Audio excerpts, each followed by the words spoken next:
Patreon और अन्य माध्यमों से नेशनल दस्तक का सहयोग करने वाले सभी दर्शकों का बहुत बहुत शुक्रिया। आपके सहयोग से ही बहुजन मीडिया को नई ऊंचाई मिल रही है और मनोबल और अधिक बढ़ रहा है।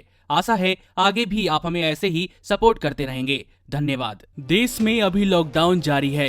लॉकडाउन की वजह से जाहिर है कि राज्य सरकारों के साथ केंद्र को भी काफी घाटा सहना पड़ रहा है। भारत की अर्थव्यवस्था और अधिक चरमरा गई है। यह भारत में ही नहीं बल्कि दुनिया के सभी देशों का कुछ ऐसा ही हाल है। इस बीच सरकार अपना वित्तीय घाटा कम करने के लिए ऐसे कदम उठा रही है जिसके कारण भारत को फायदा नहीं बल्कि नुकसान होता दिखाई पड़ रहा है। शराब की दुकानें खोलकर हमारी केंद्र सरकार और राज्य सरकारें बुरी तरह बदनाम हो रही हैं। बदनामी तो उन्होंने अपने पिछले कई कारनामों से भी कमाई है, लेकिन इस वक्त शराबियों का जो नजारा सड़कों पर दिखाई पड़ रहा है वैसा भारत में पहले कभी दिखाई नहीं पड़ा। दुनिया में भारत की बदनामी हो रही है। शराब की दुकानों पर 1.5-2 किलोमीटर लंबी लाइनें लगी हुई हैं और लोग इतनी बोतलें लादे हुए घर लौट रहे हैं कि भारत के आम लोग उन्हें देखकर चकित हैं। उन्हें विश्वास ही नहीं हो रहा है कि भारत में इतने शराबी हैं। विदेशों में जो लोग हमारे टीवी चैनलों को देख रहे हैं वे पूछ रहे हैं कि यह भारत है या दारू कुट्टों का कोई देश है। हालांकि सच्चाई यह भी है कि भारत से कई गुना ज्यादा शराब यूरोप और अमेरिका में पी जाती है, लेकिन भारत में शराब अधिकतर छिपकर पी जाती है। अब से 60 से 70 साल पहले शराब के ठेके मोहल्लों के बाहर किसी दूर दराज के कोने में हुआ करते थे, लेकिन अब इसकी दुकानें बाजारों और बस्तियों में हैं। इसलिए शराबियों की लंबी कतार लोगों का ध्यान खींच रही है। इतनी लंबी कतारें तो कभी यूरोप, अमेरिका और रूस में भी नहीं देखी। हमारे यहाँ शारीरिक दूरी के नियम की धज्जियां उड़ाई गई। सरकारों ने पहले से कोई इंतजाम नहीं किया। इसमें पियक्कड़ों का क्या दोष है? उन्होंने तो शराब पिए बिना 40 दिन काट दिए, लेकिन हमारी महान सरकारें शराब को बेचे बिना 1 महीना भी नहीं काट सकी।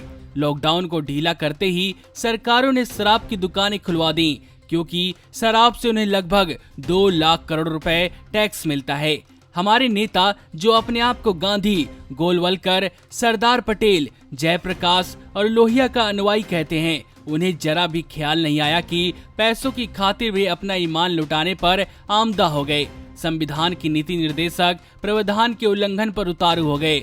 वे चाहे तो 2 लाख करोड़ रुपए अपनी दवाइयां और आयुर्वेदिक नुस्खे बेचकर और अंतर्राष्ट्रीय बाजार में सस्ते पड़े तेल को जमा करके कमा सकते हैं। यदि बिहार और गुजरात शराबबंदी करके भी दंदना सकते हैं तो दूसरे राज्यों का क्या दिवालिया निकल जाता। सिर्फ एक दिन में 1000 करोड़ रुपए की शराब बिकवाकर हमारी सरकारों ने क्या कोरोना राक्षस की सेवा नहीं की है?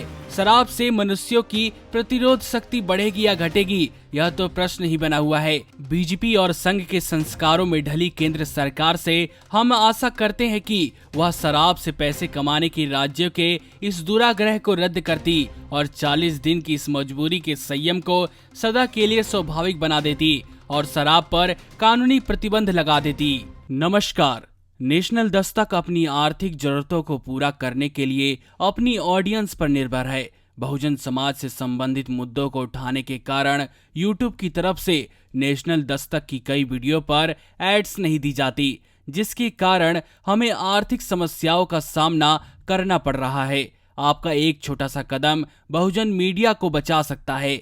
आपके सहयोग और सहायता के कारण ही हमने अभी तक यह मुकाम हासिल किया है। नेशनल दस्तक को आप पैट्रियन के जरिए सपोर्ट कर सकते हैं। इसके साथ ही आप अन्य माध्यमों जैसे यूपीआई, गूगल पे, डेबिट कार्ड, वॉलेट, फोन पे आदि से भी हमारी मदद कर सकते हैं, जिसका लिंक वीडियो के नीचे डिस्क्रिप्शन में डाल दिया गया है। पैट्रियन पर आप हमें प्रतिमाह $2 यानी 140 रुपए प्रतिमाह से हमारे साथ जुड़ सकते हैं। दूसरे माध्यमों में राशि की कोई सीमा नहीं है।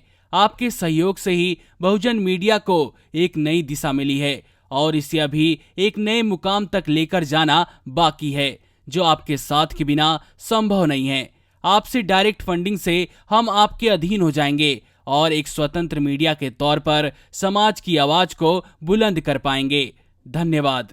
नेशनल दस्तक को देखने वालों से अपील है कि वह नेशनल दस्तक के सपोर्टर फॉर्म को भरें ताकि हम सीधे आपसे जुड़ सके। नेशनल दस्तक की आपसे गुजारिश है कि अगर इसको बचाना चाहते हैं तो नेशनल दस्तक को सब्सक्राइब करने के लिए रेड कलर के सब्सक्राइब बटन को दबाएं, फिर बेल आइकन की घंटी दबाएं।